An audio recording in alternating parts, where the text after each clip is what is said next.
Olá, pessoal, tudo bem com vocês? Hoje iniciaremos a disciplina de enfermagem em nefrologia.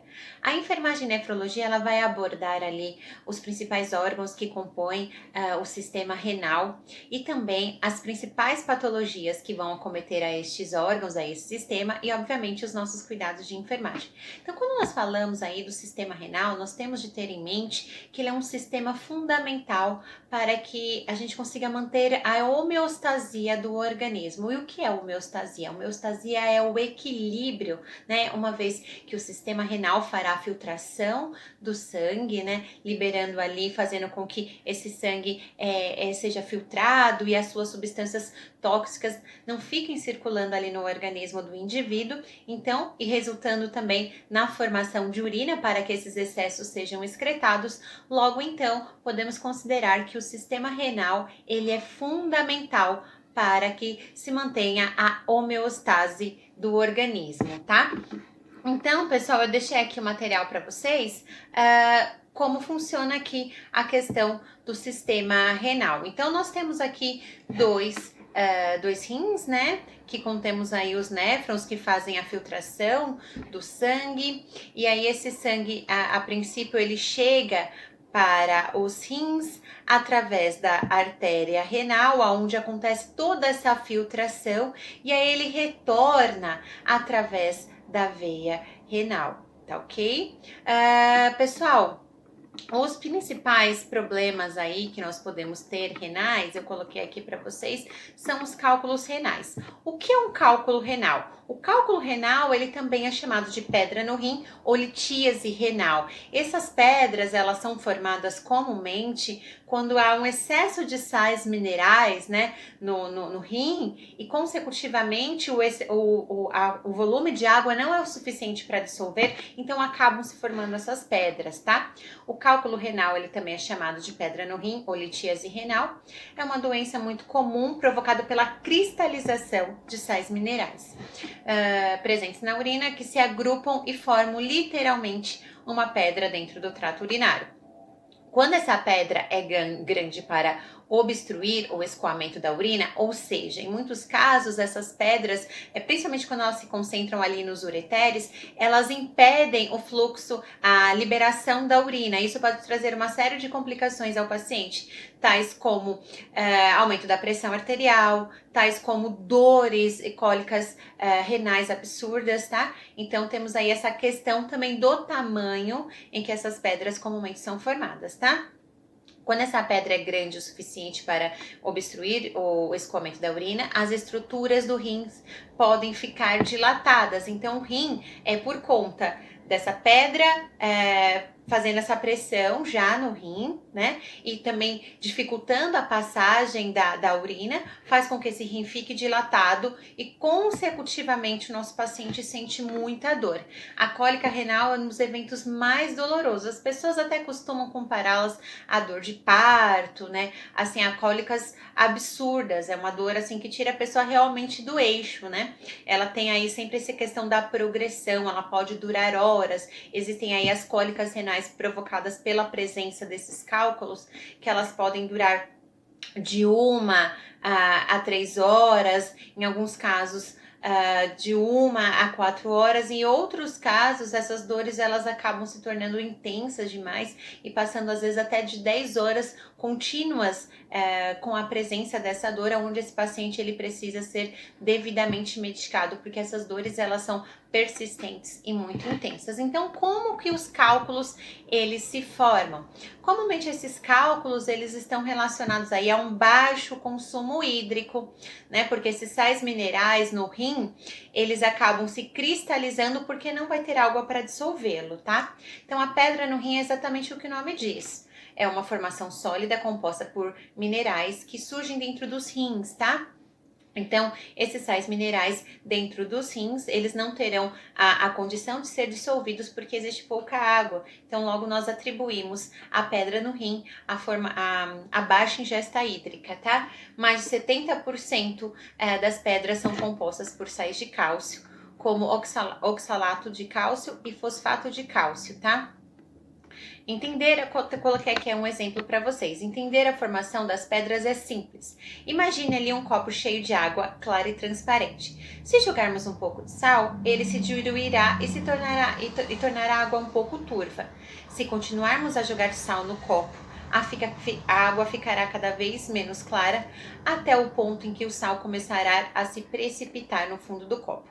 A precipitação acontece quando a água fica supersaturada com sal, isto é, a quantidade de água presente já não é mais suficiente para diluir o sal. Era isso que eu tinha acabado de dizer a vocês. Então, uma vez que esses minerais eles estão concentrados ali no rim, não haverá água suficiente para dissolvê-los, eles acabam por se acumular e formam aí as pedras, tá? Então, pessoal, o cálculo renal, vamos lá. A maioria deles acontece por falta de água para diluir a urina adequadamente, tendo como origem a baixa ingesta hídrica. Por isso que a gente sempre coloca a ingesta hídrica para todo e qualquer cuidado de enfermagem, tá? Até para prevenir a formação desses cálculos. Porém, há um grupo de pacientes que, mesmo bebendo água ao longo do dia, continuam a formar pedras. Esses indivíduos costumam ter alteração na composição da urina. São pessoas que elas apresentam muito cálcio na urina. Então, o metabolismo delas tem uma diferença, tem uma dificuldade maior em metabolizar alguns desses sais minerais, tais como o cálcio. A pessoa libera muito cálcio na urina e, consecutivamente, elas têm uma probabilidade à formação dessas pedras, porque nesse processo em que haverá a formação da urina, haverá uma concentração maior de cálcio. Então, essas pessoas, mesmo bebendo água, por questões metabólicas, têm uma probabilidade maior a formarem essas pedras. Mas, de modo geral, a gente pode dizer que uma das formas bem eficazes de nós prevenirmos a formação desses cálculos é através do alto consumo da ingesta hídrica, tá? Porque eu terei minerais nos meus rins, porém com a água eu farei com que eles possam se diluir. Uma vez que eu faço um consumo ineficaz do recurso hídrico, essas substâncias ficarão cristalizadas e formarão essas pedras, tá?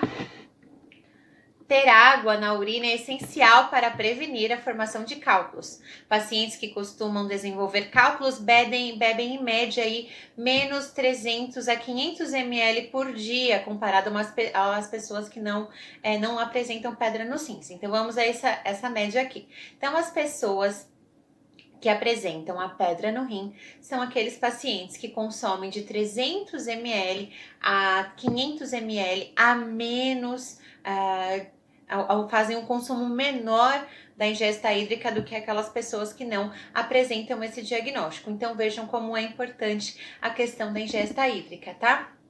Pacientes que vivem em países de clima tropical ou que trabalham em locais muito quentes devem procurar se manter sempre hidratadas para evitar a produção de uma urina muito concentrada, tá? Então, pessoas que trabalham em locais muito quentes, né,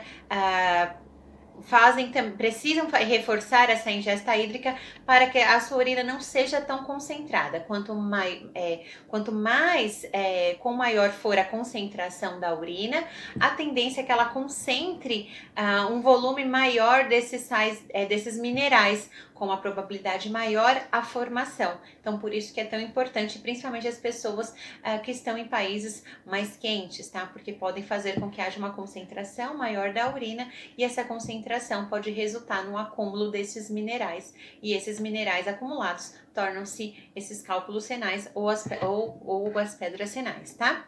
A vitamina C aumenta a excreção renal de oxalato e alguns estudos sugerem que o seu consumo excessivo pode aumentar o risco de acúmulos renais, tá? Então, a vitamina C, ela aumenta a liberação de oxalato e aí, dentro dos rins, uma vez que esse volume muito intenso vai sobrecarregar, não será dissolvido e as pedras renais, os cálculos renais serão formados, tá?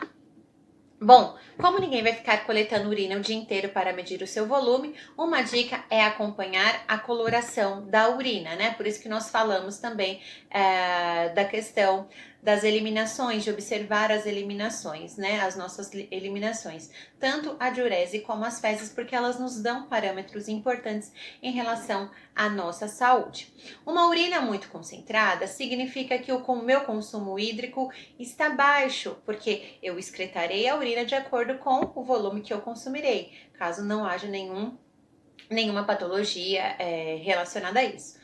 Mas, de modo geral, podemos avaliar essa questão do aspecto da urina, né? O seu volume, a sua cor, a sua coloração, o seu odor. Urinas concentradas, elas nos darão um parâmetro de uma probabilidade maior à formação de cálculos renais. Uma vez que muito concentrada, eu entenderei que essa urina poderá ali conter diversas substâncias que não foram devidamente eliminadas anteriormente e ficaram acumuladas. Então, se faz necessário, gente, um consumo maior, reforçar a ingesta hídrica para que possamos eliminar a diurese mais vezes durante o dia em volumes mais satisfatórios, tá? Porque a excreção da diurese está intimamente relacionada ao consumo, né?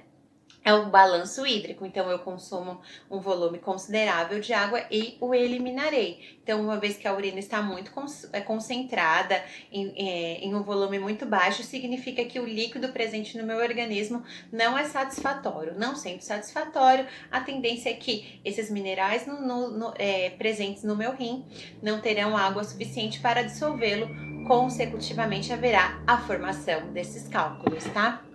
Dietas ricas em sal, proteínas e açúcares são fatores de risco, porque esses nutrientes ficarão acumulados no rim e não terá água suficiente para dissolver, né? Ou as suas concentrações serão muito intensas ao ponto de formarem esses cálculos, tá? Curiosamente, apesar da maioria dos cálculos serem compostas de cálcio e surgirem a partir do excesso de cálcio na urina, não há necessidade de restringir o consumo na dieta. Aliás, a restrição pode ser prejudicial, tá? Então, neste caso, dos pacientes que eliminam muito cálcio na urina, não se faz necessário tirar o cálcio totalmente da dieta. Isso quem vai prescrever é o médico, mas para que seja feito em doses equilibradas para não prejudicar outras funções nutricionais do paciente, tá? Outros fatores de risco para o surgimento de cálculos: obesidade, idade acima de 40 anos, hipertensão, diabetes e de sexo masculino, o ganho de peso muito rápido, sobrecarrega o rim, a hipertensão. Um fluxo sanguíneo muito intenso sobrecarregará o rim, que a partir da presença desses minerais, com a sobrecarga de sangue sobre ele, terá uma dificuldade maior ali em fazer a diluição desses minerais consecutivamente. Temos a formação dos cálculos renais, tá?